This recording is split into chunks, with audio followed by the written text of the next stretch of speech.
আসসালামু আলাইকুম। আমি এই মুহূর্তে অবস্থান করছি একটি বেওয়ারিশ মানব সেবা বৃদ্ধাশ্রমে।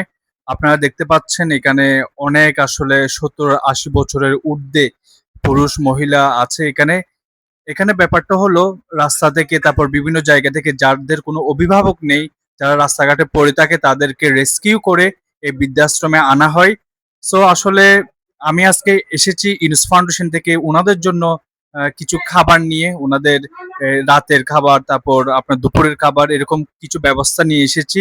সো আপনারাও যদি চান আপনারাও এখানে আসতে পারেন, উনাদের জন্য কিছু একটা করতে পারেন। এট লিস্ট একজনের জন্য হলেও আপনারা কিছু করার চেষ্টা করবেন এবং আমি ব্যক্তিগত পক্ষ থেকে যারা এখানে সেবা দিয়ে যাচ্ছে বিভিন্নভাবে আর্থিক, ফিজিক্যালি তাদেরকে আমি আমার আন্তরিক ধন্যবাদ জানাই এবং আপনারা দেখতে পাচ্ছেন ওনাদেরকে আসলে মানে ওনাদের পরিবার বলেন, মা-বাবা বলেন কিংবা ছেলে সন্তান কারো কোনো খোঁজ নাই। এখানে ওনারা এখানে যারা টিম আছে বেওয়ারিশ মানব সেবা বৃদ্ধাশ্রমের মানুষজন এখানে ওনাদেরকে সেবা দিয়ে যাচ্ছে বিভিন্নভাবে।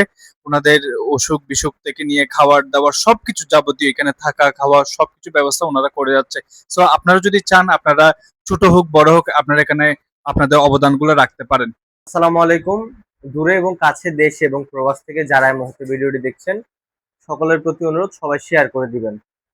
আজকে আমাদের আশ্রমে আশ্রয়ে থাকা অসহায়, নির্যাতিত, নিপীড়িত বৃদ্ধ বাবা মায়েদের জন্য একবেলা ভালো খাবারের মাছ এবং আরো অন্যান্য সবজি, এই সিজনের নতুন সবজি আমাদের আশ্রমে আশ্রয়ে থাকা বাবা মায়েদের জন্য এনে দিয়েছেন ইউনুস ফাউন্ডেশনের পক্ষ থেকে।